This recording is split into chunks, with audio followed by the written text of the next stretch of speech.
What's going on, people? It's ChoppzTV and I'm back with another video. Obviously my last two videos weren't football related, but this one is. And I'm going to be talking about Manchester United in the summer transfer market so far this season, or this summer I should say, and how we're going to look forward to the rest of the season. But before you do anything else, like, share, subscribe. Takes 2 seconds, I'll be honest. I'm on 86 subs right now. I'm trying to get to 100 before the end of the year, so all support is appreciated. But here we go. So far this summer, Onana, Mason Mount, Højlund. Is that enough for us to challenge for the league? No, it is not. We need another centre mid, we need another centre back. But let's start with Onana though. We signed him from Inter Milan for £43 million. Bargain. Got rid of De Gea, was there for 11 years. Club legend, but he had a lot of good times, but he also had a lot of bad times. But the difference in Onana and De Gea is night and day. You'll see it. He can shot. He's a good shot stopper anyway. He can play out from the back, commands his box. And bro, you're just gonna see a different dimension to how Manchester United play football this season, especially from the back.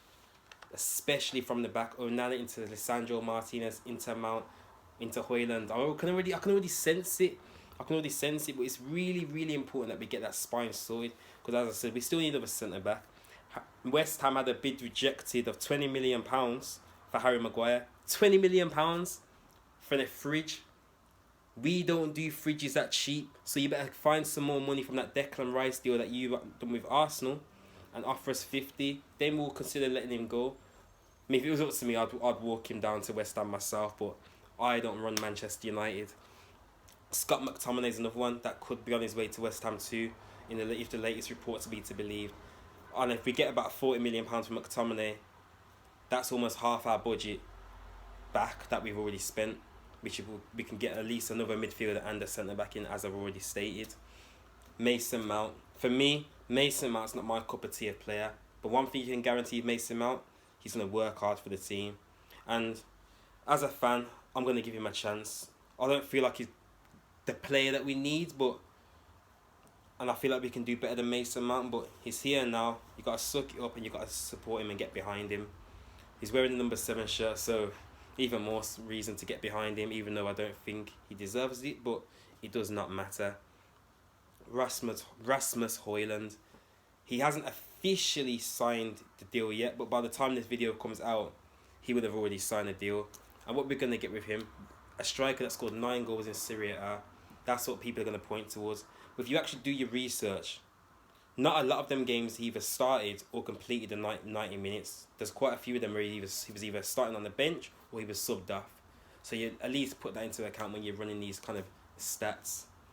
Next through the door, most likely is going to be Sofyan Amrabat. Sofyan Amrabat, what can we expect from Sofyan Amrabat? Very good at making progressive passes, press resistant, elite tackler, gets up and down, he's a very good ball carrier as well. And it's something we lack immensely.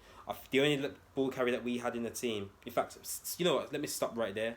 We haven't had a ball carrier in our team since Paul Pogba. That's a fact. There's no debate about it. We haven't had a ball carrier since Paul Pogba.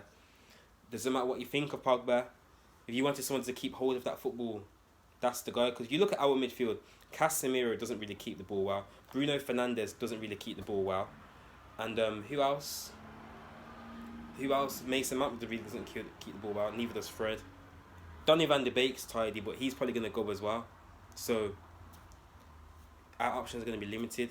But one player I am looking forward to seeing this season, is Kobe Mainoo.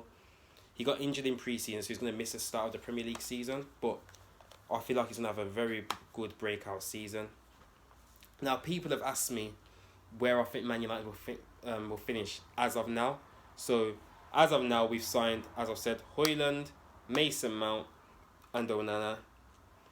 If I'm going to give my honest opinion, them 3 signings alone, and if we weren't to sign anyone else, I think 3rd or 4th, because it strengthened us to an extent, but what happens if Højlund gets injured? I'm not really trying to see Rashford up front, or I'm not trying to see... Well, Martial for a game here and there is not too bad, I suppose. But the guy can't stay fit, unfortunately. I do think as well, Jadon Sancho, this is make or break for me. He has to have a good season this season. If he doesn't, he's got to be sold next season. I done a video a couple months ago where I said I probably wouldn't give Jadon Sancho another chance, but if based off his pre-season, again it's only pre-season, guys, but out of all the players, he's probably looked the most sharpish, and he's been playing in the false nine as well, which I do think we could see a lot of as well this season.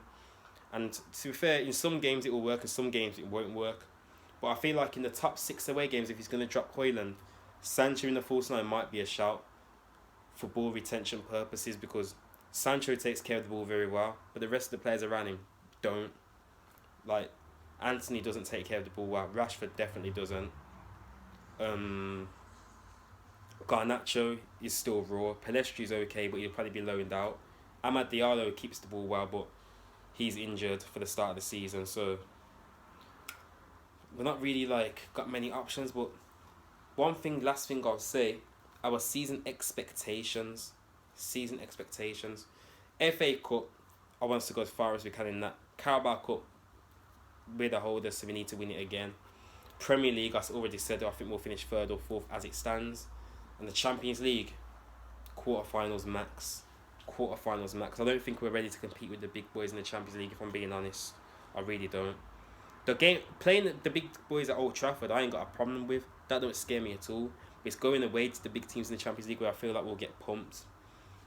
But we'll see. Get Amra back through the door, we might be having a different kind of conversation. But I am ChoppzTV on all platforms. That would be in TikTok, YouTube, as you know, Twitter, Instagram, Snapchat, you name it. ChoppzTV is where it is. But for the guys that love football, into football, United fan, if you're not a United fan, as I said, give the video a like, drop a subscribe. I'm ChoppzTV and I'm out.